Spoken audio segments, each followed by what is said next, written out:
Kasan, kajian puasa Ramadan bersama pengurus cabang Nahdlatul Ulama Kabupaten Jepara, mengupas tentang kajian keilmuan Islam, ngaji kitab Mau'izatul Hasanah, motivasi dan keteladanan, tayang setiap hari selama bulan Ramadan jam 5 sore. Simak di 94,7 FM Radio Erlisa FM, Facebook Erlisa FM Jepara, YouTube Erlisa FM Jepara, live streaming www.erlisafmjepara.com. Acara ini disponsori oleh Kapolres Jepara AKBP Warsono SH SIK MH, Direktur Unik Cargo Bapak Ajar Tri Raharja, Aulia Putri, DMA Butik dan unikstore.id, Ibu Hajah Ida Nur Saadah, DPRD Jawa Tengah, dan Ibu Ana Khomsanah, Direktur LPP Sekar Jepara.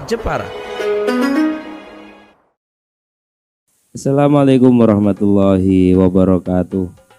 Bismillahirrahmanirrahim. Alhamdulillahi rabbil alamin.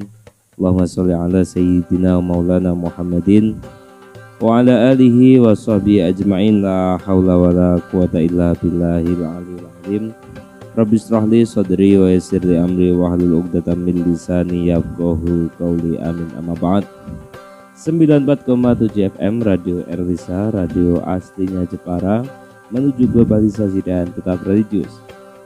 Sahabat Erlisa yang berbahagia, pada kesempatan yang sangat indah ini ya sahabat Erlisa, bertemu bersama Migdad Saroni di kajian puasa Ramadan Kasan bersama pengurus cabang Nahdlatul Ulama Kabupaten Jepara. Dan pada kesempatan yang sangat baik ini, Migdad Saroni sudah ditemani oleh narasumber kita dari pengurus LDNU Jepara dan juga Ketua NU Ranting Kecangaan Wetan. Kita sapa terlebih dahulu. Ada Ustadz Muhammad Budianto SPDI. Assalamualaikum Ustadz. Waalaikumsalam warahmatullahi wabarakatuh.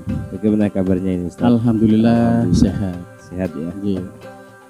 Oke, sahabat Erlisa, pada kesempatan yang sangat indah ini kita akan berbincang, kita akan mengkaji terkait tema kita sholat jamaah, gitu ya Ustadz ya. Iya. Karena memang sholat jamaah ini memiliki satu fadilah, memiliki satu keutamaan dan mungkin sangat luar biasa. Dan ini nanti kita akan kaji bersama dengan Ustadz Budianto, dan nampaknya juga sudah bersiap dengan kitab-kitab yang tebal ini Ustaz. Ini ada kitab Fathul Mu'in. Oh gitu ya, Fathul Mu'in ya. Kitab standar dari pesantren. Oke. Dan ini Ustaz, mungkin yang ingin saya tanyakan terkait hukum sholat berjamaah ya, atau berjamaah dalam sholat ini, adakah hukumnya itu seperti apa Ustaz? Ya. Assalamualaikum warahmatullahi wabarakatuh. Bismillahirrahmanirrahim. Jadi sebelum kita menuju ke hukum sholat berjamaah atau berjamaah dalam sholat, berjamaah dalam sholat. Mungkin kata kuncinya yang pertama adalah sholat dan berjamaah. Sholat dan berjamaah. Kalau sholat itu kan jelas. Ya. Jadi sholat itu adalah aqwalun wa af'alun yuftatahu bitakbiratul ihram wa yu'akharu bisalam. Jadi ucapan, perbuatan yang didahului dengan takbiratul ihram, terus niat, dan diakhiri dengan salam. Nah, sholat itu kalau sholat 5 waktu kan jelas maklumun bid-darurah itu hukumnya wajib. Sholatnya. Sholat 5 waktu. Jadi sholat maghrib, isya, zuhur, asar, subuh, isya, maghrib, isya, zuhur, asar, ya, subuh, ya. Itu wajib. Nah, sekarang kata kunci yang kedua adalah jamaah. Nah, ini yang nanti kita bahas. Jadi berjamaahnya itu hukumnya bagaimana? Itu memang ada perbedaan di antara ulama. Berdasarkan hadis yang diriwayatkan oleh Ibnu Umar radhiyallahu an, meriwayatkan dari Nabi bahwa sholatul jamaati afdalu min sholatil fardhi bisab'in wa ishrina darajat. Sholat jamaah itu lebih utama daripada sholat sendirian terpaut 27 derajat. Nah, dari dasar hadis ini kemudian beberapa imam mengambil kesimpulan, mengambil ijtihad bahwa sholat berjamaah dalam sholat itu hukumnya sunnah. Karena di situ katanya afdolu itu artinya lebih utama. Jadi menurut Syafi'iyah itu sholat berjamaah itu hukumnya sunnah. Walaupun di luar Syafi'iyah itu ada yang menyatakan bahwa sholat berjamaah itu hukumnya fardu ain. Berdasarkan hadis yang lain bahwa Nabi pernah memerintahkan untuk sholat berjamaah, kemudian Nabi keliling di rumah sahabat meneliti siapa yang tidak berjamaah. Nah, kemudian beliau sampai mengancam yang tidak berjamaah akan dibakar rumahnya. Nah, dari hadis ini kemudian ada ijtihad ulama yang menyatakan bahwa berjamaah dalam sholat itu hukumnya fardu ain. Tapi yang kita pegangi adalah kita Syafi'iyah, ya sholat berjamaah itu hukumnya sunnah. Jadi ada dua hukum ya. Lebih maksudnya kalau fardu ain dan sunnah itu tadi gitu ya. Kalau tinggal bagaimana kita mengikutinya. Maksudnya kalau memang dan itu pasti lebih baiknya dengan cara berjamaah gitu ya. Jadi sebelum berlanjut Mas Miftah, jadi memang sholat itu kan rukun Islam yang paling utama. Sampai begitu pentingnya sholat itu, kewajiban sholat itu Allah memanggil langsung kepada Nabi Muhammad ke Sidratil Muntaha. Tapi kalau kewajiban yang lain seperti zakat, haji, puasa itu Allah mengirimkan wahyu lewat malaikat Jibril. Tapi kalau sholat itu karena sangat pentingnya sholat, maka Allah langsung memanggil Nabi bertemu langsung di Sidratul Muntaha. Jadi memang kata kuncinya ini tadi sholat dan jamaah. Jadi lebih utamanya itu ketika sholat itu dengan cara berjamaah. Walaupun secara hukum di sini ada yang mengatakan sunnah, ada yang mengatakan fardu ain ya gitu ya. Jadi memang lebih baiknya, lebih kita di bulan Ramadan ini ya lebih baiknya kita berjamaah gitu ya. Iya. Oke, itu tadi hukum berjamaah dalam sholat atau sholat berjamaah, sama saja ini Ustaz ya. Dan yang kedua mungkin saat ini saya ingin tanyakan terkait kapan. Nah ini kapan bisa dianggap berjamaah dalam sholat? Ini kapan? Berarti waktu ini. Saya mengutip ibarat dari kitab Fathul Mu'in yang redaksinya itu seperti ini. Watut droku jama'atun fi ghairi jum'atin malam yusallim imamun. Artinya bahwa sholat berjamaah itu bisa ditemukan selama imam belum salam. Jadi artinya ketika makmum menemukan imam sebelum salam, dia sudah bergabung niat jamaah, itu berarti dianggap berjamaah. Artinya selama imam belum salam, maka dia bisa menemukan jamaah tersebut. Kemudian walaupun di akhir selama imam belum salam. Kemudian dilanjutkan lagi watut droku fadilatu taharrumin bi hudurihi ay bi huduril makmum at-taharrum wastigalun bihi akibat taharrumi imamihi. Jadi fadilah takbiratul ihram itu bisa ditemukan dengan hadirnya makmum pada takbiratul ihram, kemudian istigholnya makmum itu setelah takbiratul ihramnya imam. Artinya begitu imam takbiratul ihram, maka kemudian makmum menyusuli takbiratul ihramnya dia, sehingga antara takbiratul ihramnya makmum itu beriringan dengan takbiratul ihramnya imam. Maka ketika bisa beriringan seperti itu, maka makmum itu mendapatkan fadilahnya takbiratul ihram. Jadi memang awal itu ya, ketika imam takbir, makmum beriringan ya. Kemudian ada lagi ya, ada lagi dilanjutkan di sini, watudroku rokatun limas bukin adrokal imam rokian bi amroini bitakbiratin li ihramin wa bi idroki rukuin mahsubin. Ini bagi makmum yang ketinggalan, atau makmum masbuk. Makmum masbuk itu artinya dia tidak menemukan waktu yang cukup untuk membaca Fatihah sebelum imam rukuk. Maka bagi orang atau makmum yang ketinggalan atau makmum masbuk itu bisa menemukan rokaat itu dengan dua perkara. Yang pertama adalah dengan takbiratul ihram, takbiratul ihram. Kemudian yang kedua menemukan rukuk yang dianggap bagi imam. Artinya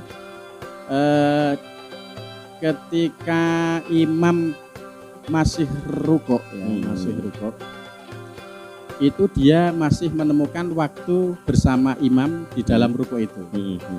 Jadi ketika dia datang, imam, katakanlah imam sudah membaca surat-suratan, contohnya baca qul huwallahu ahad, kemudian seseorang itu datang berjamaah, sehingga ketika dia membaca Fatihah itu tidak cukup,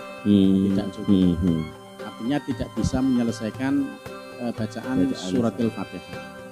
Maka bagi orang yang ketinggalan seperti ini atau makmum masbuk, dia kalau mau dianggap menemukan satu rakaat itu, dia harus takbiratul ihram, kemudian menemukan rukuknya imam. Artinya tetap takbiratul ihram ya. Ya. Jadi tidak boleh kemudian dia sebenarnya masbuk, tapi kemudian menyelesaikan surat Al-Fatihah, sehingga ketika dia rukuk itu imam sudah iktidal. Walaupun dia sudah menyelesaikan surat Al-Fatihah, tapi karena dia itu masbuk, sementara rokaatnya masbuk itu dianggap ketika dia takbiratul ihram dan menemukan rukuknya imam, karena dia ketinggalan itu tidak menemukan rukuknya imam, walaupun dia menyelesaikan Fatihah, maka rokaat itu tidak dianggap. Jadi nanti setelah salam dia harus menambahi satu rokaat. Gitu. Tidak bisa serta-merta terus ikut jamaah tapi tidak menambahi yang kurang tadi di awal tadi ya, berarti tetap ikut ya. Ya. Jadi ini berlaku bagi makmum masbuk. Makmum masbuk. Oke, itu terkait kapan bisa dianggap berjamaah dalam sholat ya. Jadi walaupun imam sebelum salam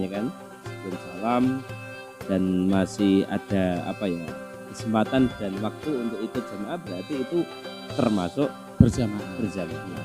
Dan lebih-lebih ketika tadi yang makmum masbuk berarti ketinggalan terus dia ikut takbir, tetap takbir, nggak terus langsung rukuk kan ya. Tetap setelah itu mengikuti rukuk tadi ya. Tapi tetap kalau seandainya memang sudah ketinggalan satu rakaat ya berarti menambahi satu rakaat setelah salam. Itu terkait jamaah ya atau waktu. Terus sekarang mungkin lebih bisa dijelaskan Ustaz terkait syarat-syarat ini untuk dikatakan berjamaah ini pasti ada syarat-syaratnya. Kalau rukun tidak ya, rukun sudah masuk di sholat ya. Syarat-syarat dalam berjamaah itu sendiri. Ya. Di sini dalam kitab Fathul Mu'in saya rangkum ada 6 poin ya. 6 poin. 6 poin syarat berjamaah. Yang pertama adalah niatuk ibtidain au jama'atin ma'a taharrumi. Yang pertama itu niat mengikuti imam atau niat berjamaah. Niat makmum lah. Bersama imam bersama takbiratul ihram. Jadi niatnya itu di dalam takbiratul ihram. Jadi yang pertama itu harus ada niat mengikuti imam. Ya kalau kita lafalkan ya usolli fardhol maghribi makmuman. Makmuman itu artinya ada niat mengikuti kepada imam jamaah. Itu yang pertama, syarat yang pertama. Yang kedua ya ada mutakot dumin ala imamin bi'aqibih. Makmum itu tidak boleh berada di depannya imam. Nah, yang diukur adalah ini tungkai. Jadi makmum itu ya harus di belakangnya imam, tidak boleh di depannya. Iya. Namanya juga makmum harus di belakang. Kecuali di dalam Mekah. Di Mekah. Kalau di Mekah itu kan bisa terjadi makmum itu di depannya imam. Oh iya. Karena itu pengecualian. Ya di Ka'bah itu kan di Ka'bah. Ya. Muter ya. Muter ya. Itu syarat yang kedua. Kemudian yang ketiga, ilmun bintikoli imamin. Jadi makmum itu harus mengerti pergerakan imam. Jadi seandainya ada makmum sholat berjamaah di suatu ruangan yang terpisah dengan imam, sehingga dia tidak mengetahui pergerakan perpindahan imam itu tidak sah. Jadi di dalam berjamaah itu makmum harus mengetahui pergerakan perpindahan imam. Itu syarat yang ketiga. Kemudian yang keempat adalah ijtima'uhuma bimakanin. Antara makmum dan imam itu harus berkumpul dalam satu tempat. Nah, berkumpul dalam satu tempat itu bisa juga kedua-duanya di dalam masjid, ya. Bisa juga yang satu di masjid, yang lainnya di luar masjid. Di luar masjid ya. Sekarang fa'inka nabi masjidin soha al-iktida'u wa inzadat al-masafah bainahuma ala salasi mi'atin ala salasi mi'ati ziro'in. Apabila imam dan makmum itu dalam satu masjid, maka jamaah itu sah walaupun jarak antara imam dan makmum itu lebih dari 300 ziro. 1 ziro itu kalau dikonversi sentimeter itu sekitar 48 cm. Setengah meter lah. Ya, setengah meter. Kalau kali 300 ziro berarti ya hampir 150 meter lagi. Jadi seumpamanya ya kayak seperti Masjid Istiqlal itu kan luas ya. Sangat luas ya. Imamnya di mihrab di depan, kemudian makmumnya di belakang pol ya. Walaupun berapa ratus meter kalau masih di dalam masjid itu tetap sah. Itu keistimewaan masjid. Harus tahu imam tadi ya. Ya. Atau hanya mendengarkan suara. Kalau di dalam masjid mendengarkan suara nggak masalah. Yang penting dia kalau imam rukuk dia mengikuti rukuk. Biasanya kalau dalam masjid-masjid besar itu kan ada Bilal. Oh iya, Bilal.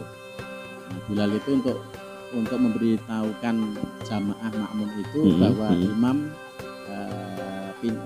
melakukan pergerakan perpindahan antara rukun satu dengan yang lainnya. Jadi poin yang keempat, syarat yang keempat adalah antara imam dan makmum itu harus berkumpul dalam satu tempat ya. Kalau dalam satu tempatnya itu dalam satu masjid, berapapun jaraknya itu tetap sah walaupun lebih dari 300 ziro. Tetapi walau kana ahaduma fihi wal akharu kharijahu syurita ma'aqurbil masafah ada muhailin bainahuma yamna'u mururon au ru'yatan. Jadi kalau salah satunya itu di dalam masjid dan yang lain itu di luar masjid, bisa imamnya di masjid, makmumnya di luar masjid, atau sebaliknya makmumnya di masjid, tapi imamnya di luar masjid. Berarti kan tidak dalam satu masjid. Maka di situ disyaratkan harus jaraknya tidak boleh melebihi 300 dhiraah. Tidak boleh melebihi 300 dhiraah atau sekitar ya itu tadi 150 meter. Di samping itu juga tidak boleh ada hail, tidak ada penghalang yang menghalang-halangi antara makmum dengan imam. Jadi kalau di luar masjid atau satunya di masjid, yang satunya di luar masjid, itu tidak boleh ada hail atau penghalang yang menghalang-halangi makmum melihat imam atau menuju kepada imam. Itu persyaratan sholat berjamaah yang keempat. Au wuqufu wahidin minal ma'mumin hidza aman fadin fil hail ingkan. Jadi kalau ada hail, ternyata di situ ada penghalang, ada tembok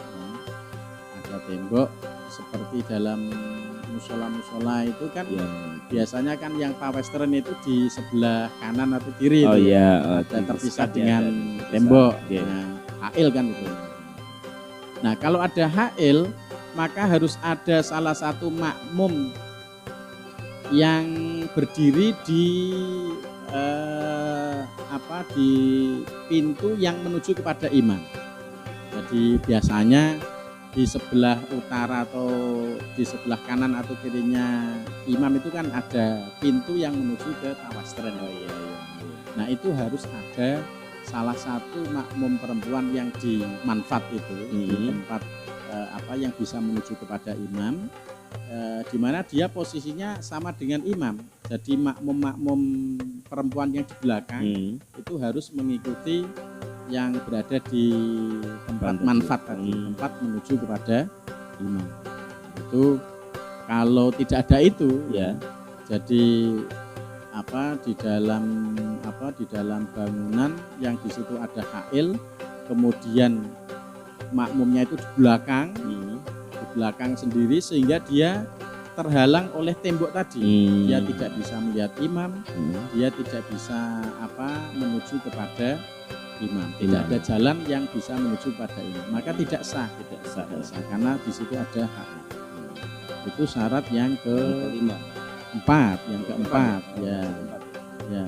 Kemudian syarat yang kelima adalah muwafaqatun fi sunanin tafhasyu mukhalafatun fiha.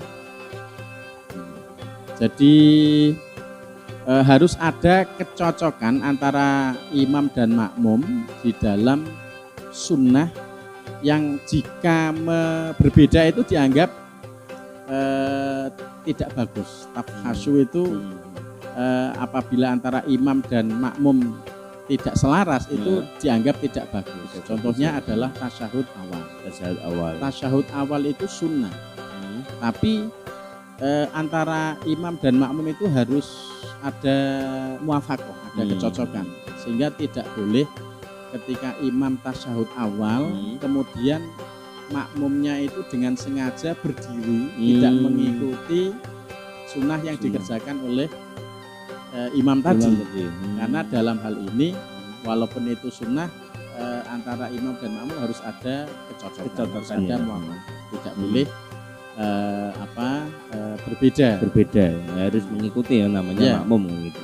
Ya, itu khusus dalam sunnah yang apabila berbeda itu dianggap tidak baik. Dianggap jelek, tafhasyu. Ya, yang nomor 6 syaratnya adalah ada mutakhallufin an imamin biruknaini fi'laini bila uzrin ma'a ta'ammudin wa ilmin bitahrim wa bi aksara min salasati arkanin tawilatin. Yang keenam syaratnya adalah makmum tidak boleh ya? Ngeri itu apa ya ngeri ya? Terlambat. Ya. Terlambat dari imam terpaut dua rukun fi'li. Dua rukun fi'li. Di mana terlambatnya itu tanpa ada uzur. Tanpa uzur, dengan sengaja dan ngerti wa ilmin bitahrim. Dan ngerti kalau terlambat dari dua rukun fi'li itu tidak boleh. Dia ngerti. Dia ngerti. Jadi syarat yang keenam, makmum tidak boleh terlambat dari imam terpaut dua rukun fi'li. Dua rukun fi'li itu contohnya sujud, i'tidal sama rukuk sama sujud. Oh gitu ya. Jadi tidak boleh terpautnya terlalu lama ya. Taruhlah makmum itu masih i'tidal, sementara imamnya itu sudah melewati lebih dari dua rukun fi'li. Jadi imam sudah sampai ke duduk al-julus baina sajdataini. Berarti dia kan ketinggalan apa? Jadi kalau dua rukuk berarti imamnya itu sudah sujud kedua. Sujud kedua. Maka kalau makmumnya masih posisi i'tidal, sementara imamnya sudah sujud kedua, maka ini batal. Jamaahnya batal karena dia tidak boleh terlambat sampai lebih dari dua rukun fi'li. Wa bi aksara min salati arkanin tawilatin, atau ketinggalan terlambat lebih dari 3 rukun yang dianggap panjang. Ini juga tidak boleh. Jadi itu ada 6 persyaratan yang saya rangkum dari kitab Fathul Mu'in yang menjadi persyaratan berjamaah. Oke. Dan karena memang kita terbatas oleh waktu ya, Ustaz. Ya. Jadi mungkin bisa diberikan satu kesimpulan sekaligus mungkin hikmah atau fadilah apa saja dalam sholat berjamaah itu sendiri. Semoga. Ya. Jadi banyak sekali hikmah ataupun fadilah ya bagi sholat berjamaah. Ya. Ini saya kutip dari kitab Tanqihul Qaul karya Imam Nawawi Al-Bantani. Di situ disebutkan man syahida sholatal jamaati kataballahu ta'ala lahu zahiban wa roji'an asyra hasanatin wa maha anhu asyra sayyiatin wa rufi'alahu asyra darajatin. Jadi barang siapa yang menghadiri sholat jamaah, maka Allah mencatat pulang perginya dia itu dicatat 10 kebaikan, kemudian 10 kejelekannya dihapus oleh Allah, dan 10 derajat dia diangkat oleh Allah. Allah mengangkat 10 derajat bagi orang yang menghadiri sholat berjamaah. Kemudian ada lagi waqala sallallahu alaihi wasallam sholatul jamaati rahmatun wa hiya khairun minad dunya wa ma fiha.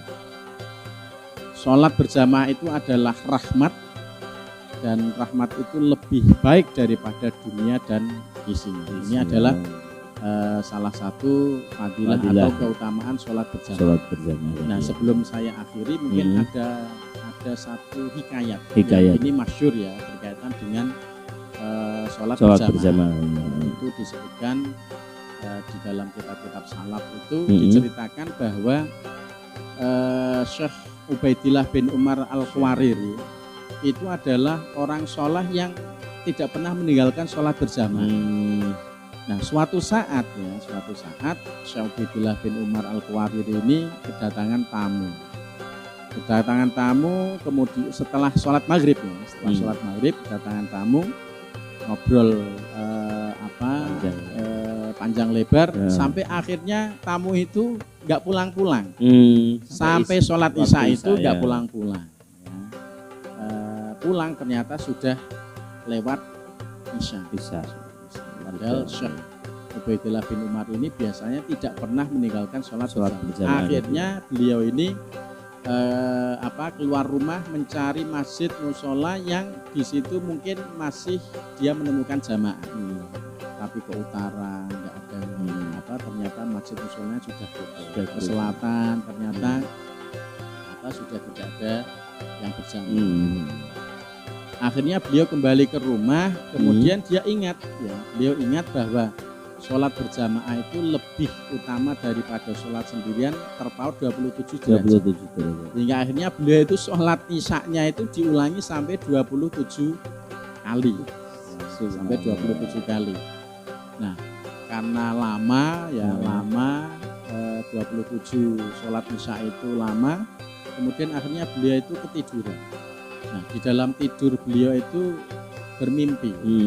Bermimpi seakan-akan dia itu bersama teman-temannya itu naik kuda. Naik kuda, sementara teman-temannya itu kudanya itu bisa lari dengan kencang.